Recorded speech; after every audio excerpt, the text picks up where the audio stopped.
اربع ہیں، 4 امام ہیں، چاروں برحق ہیں، اللہ ان کی قبروں پہ کروڑوں رحمتیں فرمائے، لیکن جو اللہ نے ذکا اور فہم اور سمجھ امام ابو حنیفہ کو دی تھی وہ کسی کو نہیں ملی۔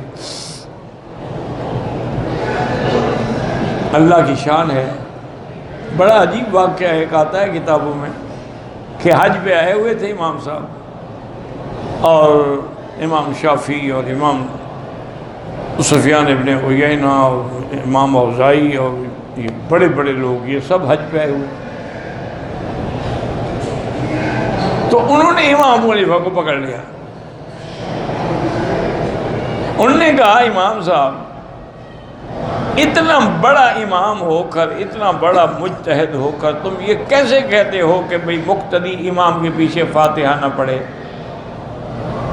یہ حدیث ہے حضور پاک کی لا صلاۃ الا بفاتحۃ الکتاب، اور تم حدیث کی مخالفت کرتے ہو کہ بس امام کا پڑھنا کافی ہے۔ ہم آج تمہیں نہیں چھوڑیں گے، اس موضوع پہ ہمارے ساتھ مناظرہ کرو، اگر تمہارے دلائل ٹھیک ہوئے تو ہم تمہاری بات مان لیں گے، ورنہ تم ہماری مان لو۔ اس وقت ضد تو نہیں ہوتی تھی نا۔ امام صاحب نے فرمایا ٹھیک ہے، میں مناظرے کے لیے تو حاضر ہوں، لیکن تم 4 آدمی ہو، میں 1 ہوں، پہلے تم فیصلہ کرو کہ تمہارا بڑا کون ہے جو مناظرہ کرے گا۔ 1 آدمی کرے نا، اب 4 سے تو میں کیسے بات کروں؟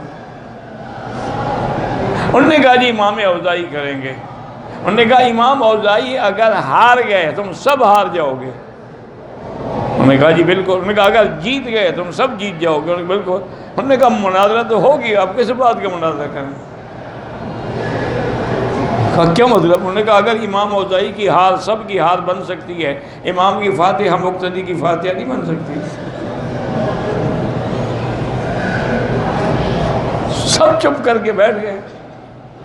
اسی لیے امام شافعی رحمۃ اللہ علیہ فرماتے تھے کہ ابو حنیفہ کو اللہ نے اتنی قوت استدلال دی ہے، یہ انہوں نے فرمایا مسجد کا یہ ستون ہے نا، اگر مثال کے طور پر کہہ دے کہ یہ سونے کا بنا ہوا ہے تو ثابت کر دے گا کہ سونے کا۔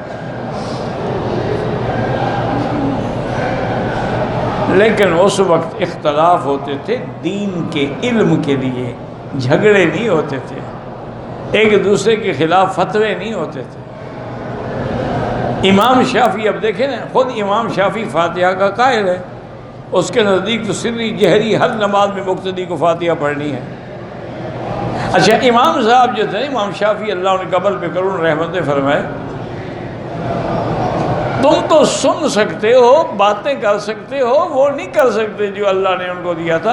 رمضان المبارک میں ہر رات امام شافعی ایک قرآن کا ختم کرتے تھے۔ تم تو اگر امام صاحب ذرا لمبی قرات کر لیں تو تمہاری ٹانگیں جواب دے جاتی ہیں۔ کہتے ہیں دوسری مسجد دیکھو جی، یہاں تو امام صاحب کو بریک لگے ہوئے ہیں، وہاں چلو جہاں 1 سپارہ بھی پڑھا جائے اور آدھے گھنٹے میں 20 رکعتیں بھی ہو جائیں۔ اور ہمارے پاس بھی ماشاءاللہ حافظ بڑے ہیں، بس تعلمون یعلمون تعلمون یعلمون کا پتہ لگتا ہے، اور کوئی پتہ لگتا ہے کیا پڑھ رہے ہیں۔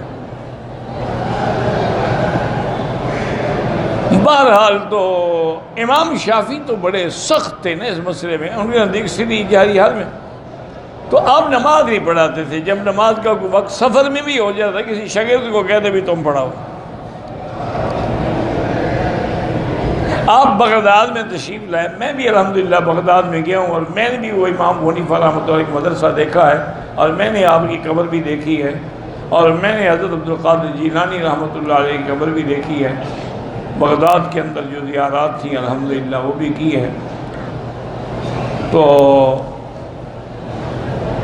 وہاں جب گئے تو اس مسجد میں جو قبر کے ساتھ مدرسہ اور مسجد امام صاحب کی، وہاں نماز کا وقت ہوا تو جلدی سے امام شافعی مصلی پہ کھڑے ہو گئے۔ تو طالب اور شاگرد اور سب حیران ہو گئے کہ امام صاحب تو نماز پڑھاتے نہیں، آج کیا شوق ہو گیا ہے۔ اور الحمدللہ اللہ کا شکر ہے کہ آج ہم امام صاحب کے پیچھے نماز پڑھ لیں گے، اتنے بڑے متقی آدمی کے پیچھے۔ جب نماز ہو گئی، شاگردوں نے پوچھا کہ حضرت آج تو خلاف واقعہ آپ نے نماز پڑھائی۔ فرمایا استحییت من صاحب ھذا القبر، اس قبر والے سے مجھے حیا آیا کہ اس کے نزدیک مقتدی پہ فاتحہ نہیں ہے، اور میں اگر مقتدی بن کے فاتحہ پڑھتا تو اس کے قول کی مخالفت کرتا نا، اس لیے میں امام بن گیا۔ امام کی فاتحہ میں کسی کا جھگڑا نہیں ہے، امام نے فاتحہ پڑھنی۔ یہ ادب تھا، یہ احترام تھا۔ اللہ تبارک و تعالی ان ائمہ پہ کروڑوں رحمتیں فرمائے۔ اختلاف صحابہ کے درمیان بھی ہوا ہے، اختلاف مجتہدین کے درمیان میں بھی ہوا ہے، تابعین کے درمیان بھی، لیکن وہ اختلاف ذاتی اغراض کے لیے نہیں تھا، وہ اختلاف علمی ہوتا تھا۔ علمی بحث ہے، ایک آدمی کی سمجھ میں یوں ہے، ایک کی سمجھ میں یوں ہے۔ اللہ اعلم۔